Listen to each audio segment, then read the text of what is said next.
তুমি যখন কুঞ্জ খুঁজে পেয়েছো, তুমি কুঞ্জের মধ্যে প্রবেশ করো। এবার কুঞ্জের মধ্যে প্রবেশ করে যেই না গোপালের সিয়ঙ্গে হাত লেগেছে, এতদিন জঙ্গলের নিচে পড়েছিল, যেই না ভক্তের স্পর্শ লেগেছে, ভগবান হয়ে গেছেন ভারী।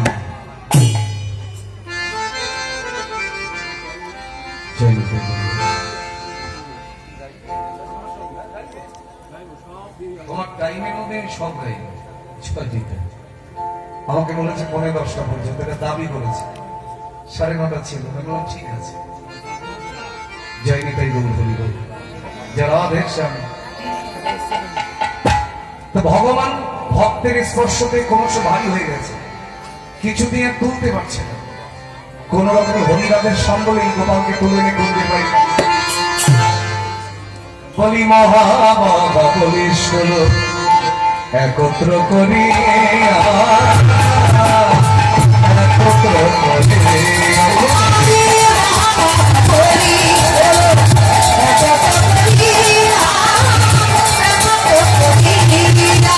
আমার পর্বত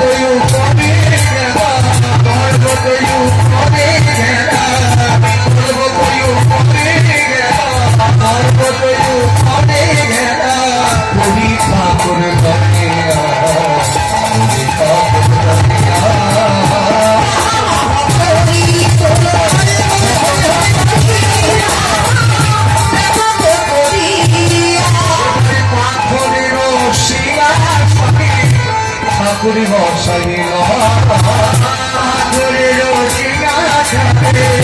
ঠাকুরে বসাই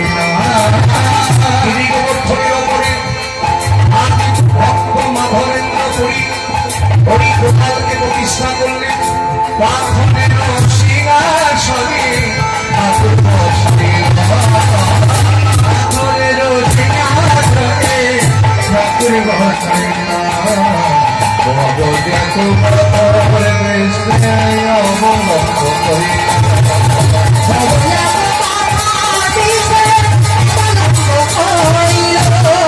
ভগবানের যে সিয়ঙ্গরে দিয়ে ঘোড়াবাড়ি কাদা হয় না।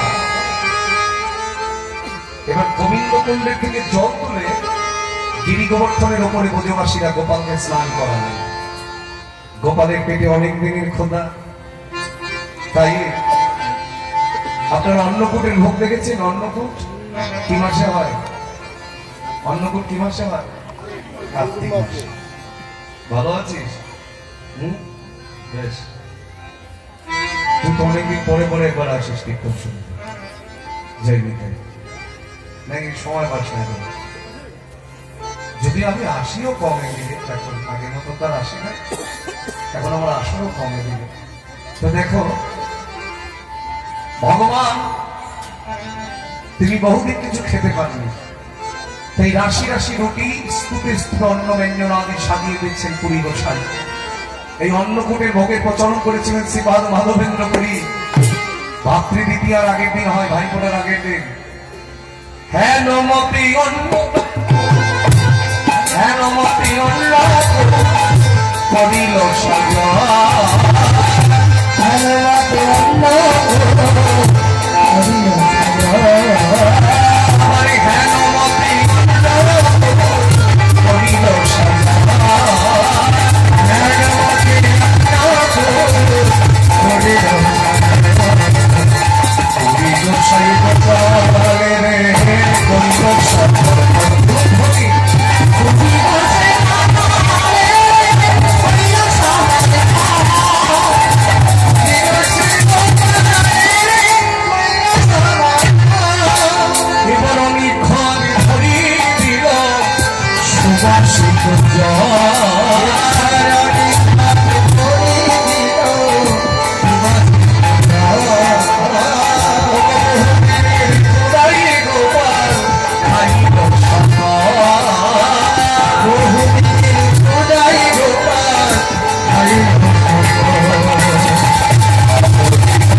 সকলে খায়ে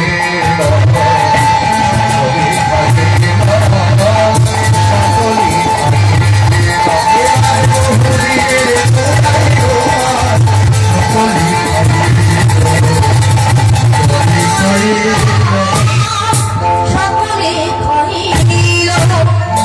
ভোগ নিবেদনের পরে কি করতে হয়? যারা নিত্য ভোগ দেন প্রসাদ ভোজি, তারা ভগবানকে না দিয়ে কিছু পান না। জল পেতে গেলেও ভগবানকে না দিয়ে পাবেন না।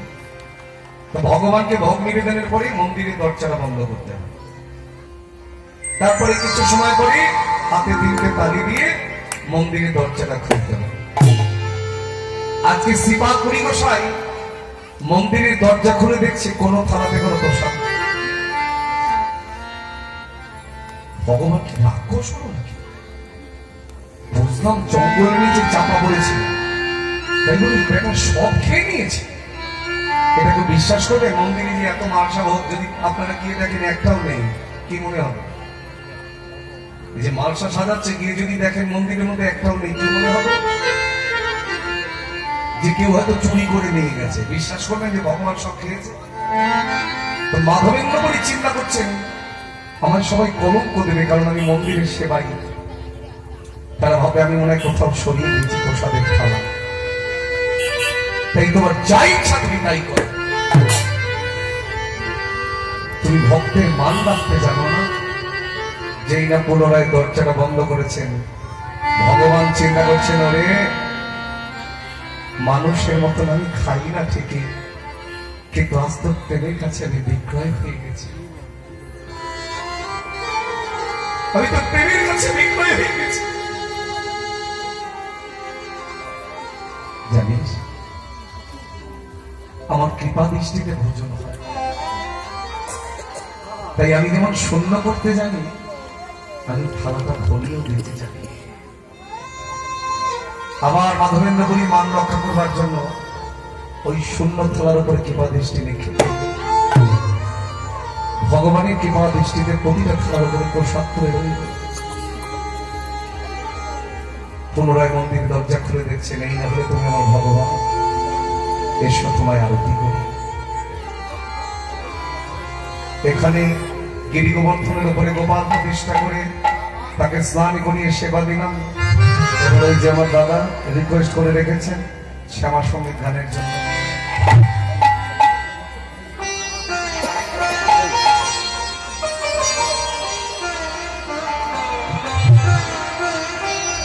দোষ কারো নয় গো মা,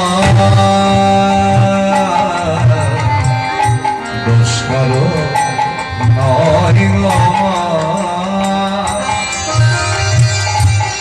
আমি সখাপ সকলি ডুবে পড়ি শ্যামা, দোষ কারো নয় গো মা, দোষ কারো নয় গো মা।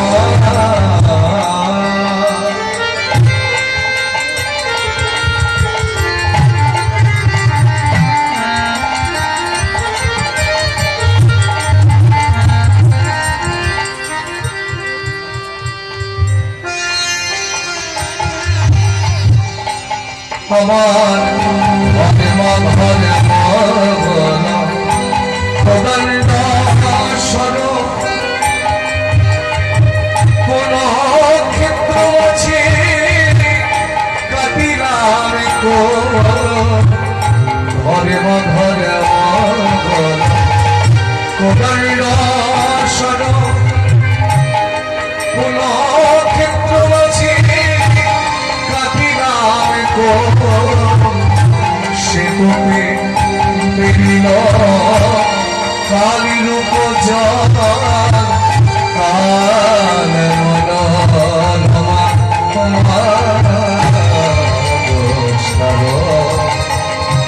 নয় নমা,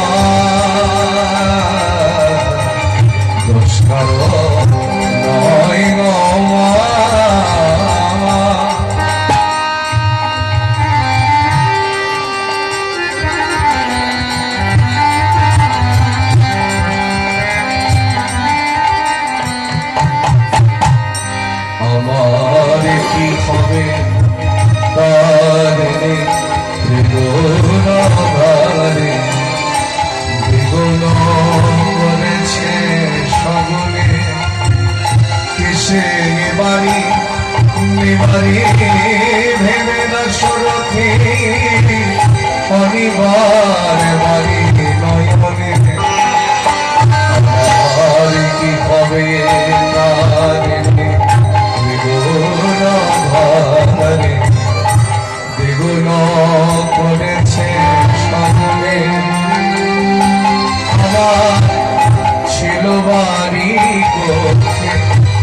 ক্রমের ভক্তি জীবন জীবনে কেমনে হয় রক্ষে আছি তো রক্ষে প্রেমা মুক্তি ভিক্ষে আছি তো অভিক্ষে প্রেমা মুক্তি ভিক্ষে কদা ক্ষেপে কর